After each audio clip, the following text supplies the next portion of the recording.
என்ன வேணும் ஸ்கூலுக்கு எல்லாமே இங்கிருக்கு.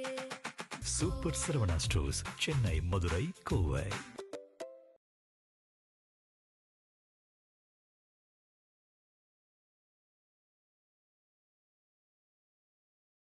போன ஆட்சியில வந்து இந்த ரோட்டு கடை போடுறதுக்கு வந்து போட விடாம பிரச்சனை நடந்துச்சு. பிரச்சனை நடந்தது.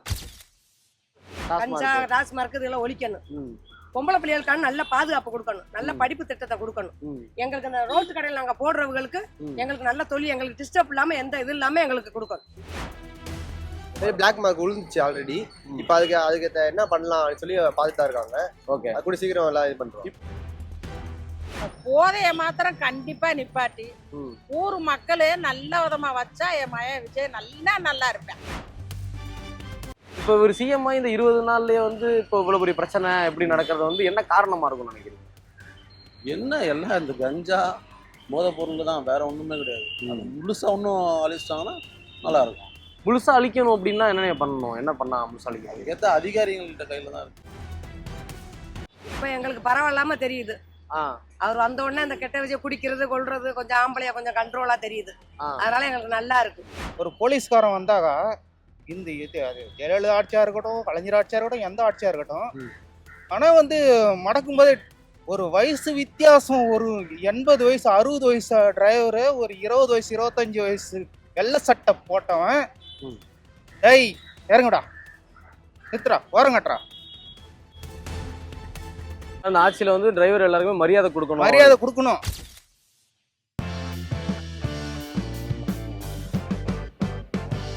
தொகுதி முன்னாடி வந்து டிஎம்கேவோட தொகுதியா இருந்தது. இப்போ வந்து இது வந்து முதலமைச்சர் ஜோசப் விஜயோட தொகுதியா இருக்கு. இந்த தொகுதி இப்ப எப்படி எதுவும் மாற்றங்கள் வந்திருக்கா? இப்ப எங்களுக்கு பரவாயில்லாம தெரியுது. அவர் வந்த உடனே அந்த கெட்ட விஜய் குடிக்கிறது கொள்றது கொஞ்சம் ஆம்பளையா கொஞ்சம் கண்ட்ரோலா தெரியுது. அதனால எங்களுக்கு நல்லா இருக்கு. சேஞ்சஸ் இருக்கதான் செய்யுது. சின்ன சின்ன மாற்றங்கள் எல்லாமே தெரியுது. முன்னாடி இருந்த எம்எல்ஏ வந்து மக்கள் வந்து சந்திச்சாரானே, ஆர்டி சந்திக்கல. அவர் என்ன சந்திக்கல. விஜய் அவர்கள் வந்து சந்திச்சாரு அது வரைக்கும்? இல்ல, இப்ப நான் சிஎம் ஆயிருக்காப்ல. நன்றி தெரிவிக்கிறதுக்காக வந்தா வருவாப்ல. இப்பதான் நான் படிப்படியா தான் அடுத்த கட்ட நடவடிக்கை போவோம். வருவாப்ல. அதுக்கு இது எவ்வளவோ பெட்டரா நல்லா தெரியுது. பெட்டரா நல்லா தெரியும். நான் போய் சாயங்காலத்துல நியூஸ் பார்ப்பேன், என் மயனை பார்ப்பேன். என் மயன் செய்யறதெல்லாம் எனக்கு தாய்க்கு நல்லா இருக்கு. ஆனா இதே மாதிரி கடைசி எழுதி 5 வருஷத்துக்கு என் மயன் நல்லா செய்யணும் ஊர் மக்களுக்கு. இதுதான் என்னுடைய கடமை. அதோட அவரு வந்து சரி இந்த ஒரு என்னைய மாதிரி விதவி பணம், இந்த விதவியா இருக்க 2002ல இறந்தாரு எங்க வீட்டுக்காரு. அது இப்ப டீமுக்கே தான் அந்த காசு வந்து உற்பத்தி பண்ணது. 150 ரூபா வாங்கினேன். இப்ப ஆம்பளை பையன் இருக்குன்னு சொல்லி அந்த காசை நிப்பாட்டிட்டாங்க. நான் பிளேட் பாத்துல உழைச்சு கஞ்சி குடிச்சுக்கிட்டு இருக்கேன். என்னப்பா, அப்ப இதுக்கு வந்து உதவி செய்யறது என் மயந்தே செய்யணும், தாய்க்கு பிள்ளை செய்யணும். அப்ப நான் கஷ்டப்படும் போது எனக்கு கஷ்டமா இருக்கு. ஏதோ என் மைண்ட சொல்லி எனக்கு ஒரு விதை பணம் ஒரு எதுனாலும் வரட்டும்ட்டு இருக்கேன். அந்த ஆம்பளை பிள்ளை இருந்தா கொடுக்க மாட்டாங்களாம். யாரு டிஎம்கேவோட கண்ட்ரோலும். இப்ப என் மயன் வந்திருக்கனால எனக்கு வருங்கிற ஒரு கட்டாயம், ஒரு நம்பிக்கை இருக்கு. சேஞ்சஸ்ன்னு இப்போ கொஞ்ச நாளா கொஞ்சம் எல்லாமே கொஞ்சம் இந்த கஞ்சா குடி பழக்கம் அப்படின்ற மாதிரி கொஞ்சம் கம்மியா இருக்கு. அதை பத்தி கொஞ்சம் இதுவே அப்படியே கண்டினியூ ஆச்சுன்னா நல்லா இருக்கும். இந்த பெண்கள் குற்றச்சாட்டை வந்து விஜய் அவர்கள் வந்து சரியா செயல்படுத்தி யாருக்குமே பெண்களுக்கு உண்டான பாதுகாப்பு ஏற்படுத்தி கொடுத்தாருன்னா நல்லா இருக்கும். தமிழ்நாடு ஃபுல்லாவே இப்போ வந்து எதிர்கட்சிக்காரங்கெல்லாம் வந்து ரொம்ப இப்போதான் வந்திருக்காரு. வந்து அவருக்கு வந்து கொஞ்ச நாள் கூட ஆகல. அதுக்கப்புறம் தேவையில்லாத தூண்டுதல்ல நடக்குதா இது என்னன்றது அவருக்கு தெரியும். அது வந்து தேவையில்லாத வந்து இப்போ பிரச்சனை நிறைய இடத்துல நடந்துருக்குங்க. இருந்தாலும் இப்போதைக்கு ஒரு கண்ட்ரோல்ல இருக்கு. இப்ப இந்த பெரம்பூர் தொகுதியில வந்து இப்ப ரீசனா அந்த 8வது பிளாக்ல வந்து ஏதோ குடிச்சிட்டு ஆட்டோலாம் உடைச்சிட்டாங்க அப்படின்னு சொல்லி சொன்னாங்க. அது அவங்க திமுக கூட செஞ்சிருக்கலாம்ல. திமுக செஞ்சிருக்காங்க. அவர் அரசு இப்பதான் வந்திருக்காருப்பா. வந்தோடனே அவரை பிரச்சனை கொடுத்தா அவர் எப்படி மக்களுக்கு செய்வாரு? மக்களுக்கு அவர் வந்து பிரஷர் அதிகமா அவர் கொடுக்குறாங்க. அவர் பிரஷரை கொடுக்காம இருந்தாலும் அவர் மக்களுக்கு நல்லது செய்வார். எப்பவுமே வழக்கமா இது பண்றதுதான். பசங்க கொஞ்சம் போதை ஓவர் ஆயிட்டு இந்த வாட்டி அதிகமா இதாயிடுச்சு. இல்லை, இதுக்கு முன்னாடி இங்கே வந்து ஆர்டி சேகர் அவரோட ஆட்சி தான் இருந்தது, எம்எல்ஏவாக இருந்தார். இப்போ வந்து ஜோசப் விஜய் வந்து வந்திருக்காரு. இது முன்னாடி இந்த மாதிரி பிரச்சனை நடந்துச்சு அப்படின்னா அந்த எம்எல்ஏ வந்து நேரில் வந்து பார்ப்பாரா, மக்களை பார்க்குற மாதிரிலாம் செயல்லாம் இருந்துச்சா? வருவாங்க. அவர் இப்போ ஜோசப் விஜய் வந்து இது பார்த்தாரா, இது பேசினாங்களா? இல்லை, எதுவும் வரல. இல்லை அந்த கட்சி எம்எல்ஏ இல்லாமல் நிறைய கட்சி நிர்வாகிகள் இந்த வட்ட செயலாளர் அந்த மாதிரி யாருமே இன்னும் தாவேக்காலேருந்து யாருமே வந்து இன்னும் சந்திக்கல மக்களை. இன்ஸ்பெக்டர் மட்டும் தான் வந்துருக்காங்க. வந்து அன்னைக்கு நைட்டே ஒரு 3 பேர் குடிச்சிட்டு போயிட்டாங்க. மறுநாள் 2 பேர் குடிச்சாங்க, ரிமாண்ட் எடுத்தாங்க. ஆனால் வந்து நான் வண்டி போகிறனால தெரியல வந்தாங்களா இல்லையான்னு தெரியல. அது நடந்தது உண்மைதான். அதை நான் பார்க்கல, ஆனா நியூஸ்ல பார்த்தேன்.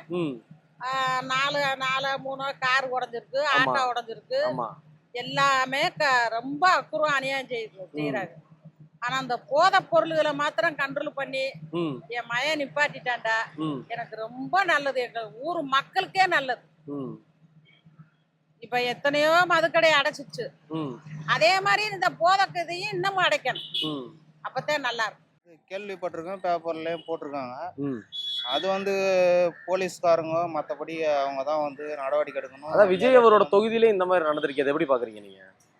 நான் எது பாக்குறேன்னா அது வந்து எதிர்கட்சியோட இதுவாக கூட இருக்கலாம், எதிர்கட்சியோட சரியா கூட இருக்கலாம், கண்டிப்பா இருக்கலாம். பெரம்பூர் தொகுதி தளபதி வந்திருக்காரு, இப்பதான் ஆட்சிக்கு வந்திருக்காரு. அதுக்குள்ள எல்லாம் மாற்றம் எதிர்பார்க்கறாங்க. அதுக்குள்ள இங்க நிறைய பிரச்சனை வேற பண்றாங்க. ஏதாவது பிரச்சனை இருந்தா டக்குன்னு தளபதி என்ன பண்றாரு, டப்புனு எல்லாம் கேள்வி எழுப்புறாங்க. இப்ப லேட்டஸ்டா சரக்கு அடிச்சு எல்லாம் ஆட்டோ உடைச்சிருக்காங்க 8ஆம் தெருவுல. அதுக்கு என்ன பண்ணிட்டு இருக்கா தளபதி அப்படி கேட்டிருக்காங்க. இப்பதான் நாட்டுக்கு போலீஸ் விசாரணை பண்ணிட்டு இருக்காங்க P6ல.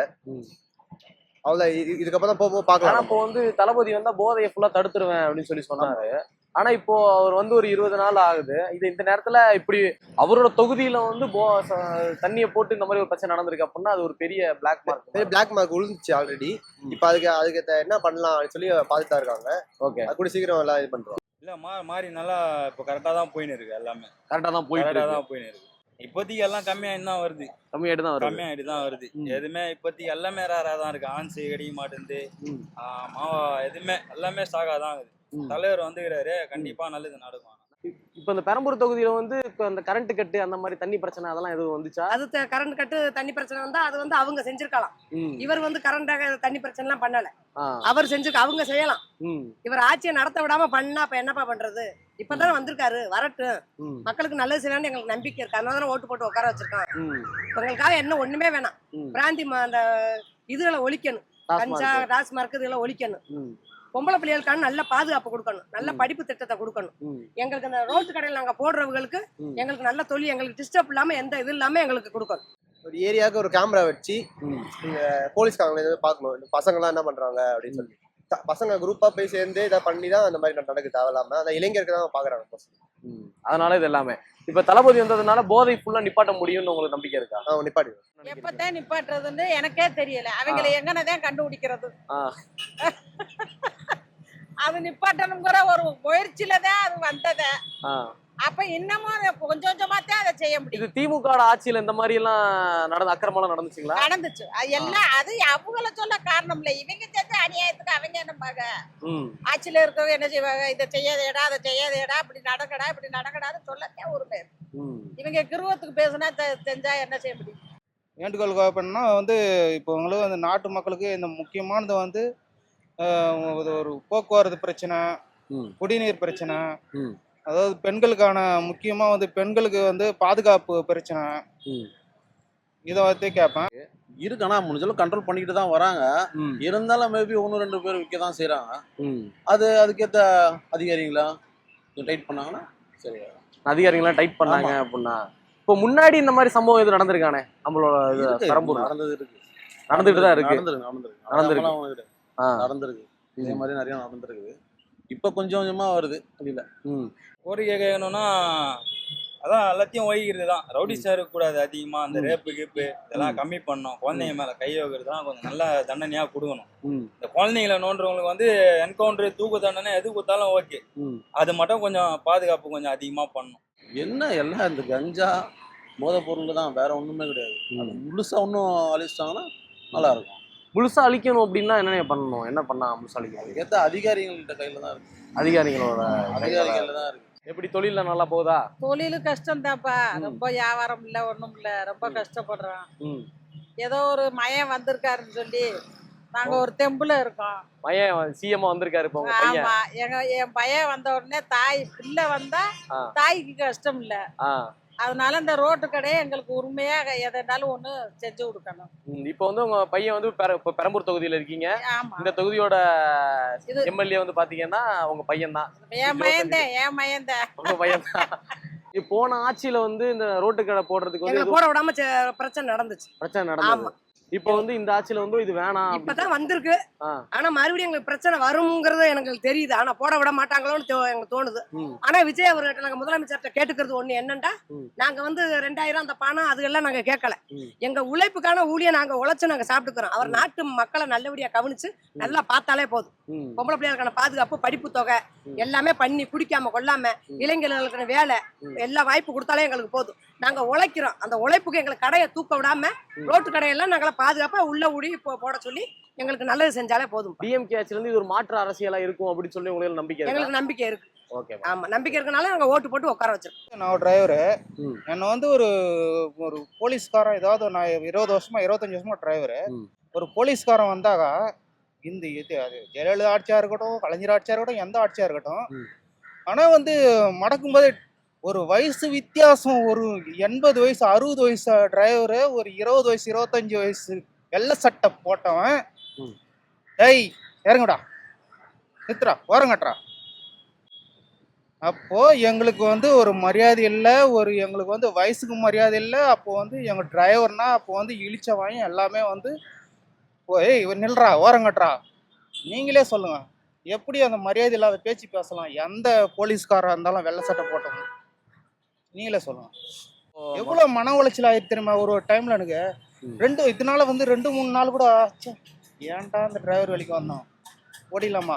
அப்போ இந்தியா ஃபுல்லா அத்தனை டிரைவரும், இப்ப சொல்றேனுங்க, இந்தியா ஃபுல்லா அத்தனை டிரைவரும் ஒரே ஒரு நாள் சுத்தமாட்டா டோட்டலா வாஷ் அவுட் பண்ணி எவனுமே வண்டி எடுக்காத நிறுத்தட்டும். ஆட்டோல இருந்து இதுல இருந்து இந்தியா ஃபுல்லா என்ன ஆகுன்றத யோசனை பண்ணி பாருங்க. இதை வந்து எல்லா பத்திரிக்கையும் எல்லா இதுலயும் நீங்க இது பண்ணி சர்ச் பண்ணி பாருங்க. இந்தியா ஃபுல்லா டேன்றாங்களே, நாங்க என்ன பாவம் பண்ணோம்? எனக்கு இந்த விதை பணம் எனக்கு கன்றுல வேணும்ப்பா. அம்மா ரோட்ல உட்காந்து கஞ்சி குடிச்சுக்கிட்டு இருக்கேன் உழைச்சி. வீட்டுல இருக்கிற மாதிரி ஒரு திறவு செய்ப்பா அப்படின்னு இருக்கு. சரிம்மா, சரி. இந்த வீடியோ பார்த்துட்டு உங்க பையன் வந்து உங்களுக்கு அது எல்லாமே சலுகை செஞ்சு கொடுத்தாரு போனா எங்களுக்கு ரொம்ப என் மயன் எனக்கு செய்வேன். என் மயன் எனக்கு கண்டிப்பா செய்வேன். அந்த 3000 ரூபாய் அனுப்புறாரு இருக்கான். ரேஷன் கார்டு மயன் வச்சுக்கிட்டேன். எனக்கு ரேஷன் கார்டு இல்லை. அதுக்கு என்ன முயற்சி பண்றதுன்னு நான் முழிச்சுக்கிட்டு இருக்கேன். எனக்கு ஒண்ணுமே இப்ப நடுத்தரத்துல இருக்கேன். மீனை வித்துட்டு கஞ்சி குடிக்கிறேன். இதே என்னோட முடிவு. நாங்க என்ன செஞ்ச பாவமா? டிரைவரா வந்தது பாவமா? இல்லை நாங்கள் இல்லைன்னா உங்களுக்கு ஏற்றுமதி இறக்குமதி வருமா, பால் வருமா, தண்ணி வருமா, அரிசி வருமா, பருப்பு வருமா, இல்லை என்ன வரும் உங்களுக்கு? எதுவுமே கிடையாது. என்ன ஆகுன்னு விலை ஏற்றம் பண்ணி எல்லாமே இது பண்ணுவாங்க. அதனால் வந்து ஒரு பொதுமக்களுக்கு வந்து அந்த டேய் இது பண்ணுற போடா வாடா அப்படின்றத வந்து அவங்க மரியாதையாக, ஏன்பா நிறுத்துப்பா, டாக்குமெண்ட் எடுத்துன்னு வாப்பா, காட்டுப்பா, ஓவர்லோடா கேஸ் போடுப்பா, இல்லையா சரி என்ன லைசன்ஸ் இல்லையா ஃபைன் போடுப்பா, அதை செய்ய, தப்பு கிடையாது. ஆட்சியில வந்து டிரைவர் எல்லாருக்குமே மரியாதை கொடுக்கணும். மரியாதை கொடுக்கணுன்றதுக்காக தான் எல்லாமே நாங்க செஞ்சிருக்கோம். ஓகே. இது வந்து ஒரு மாற்று அரசியலா இருக்கணும் அப்படின்னு நினைக்கிறீங்களா? சத்தியமா நினைச்சேன். நான் நினைச்ச மாதிரியே நடந்திருக்கு.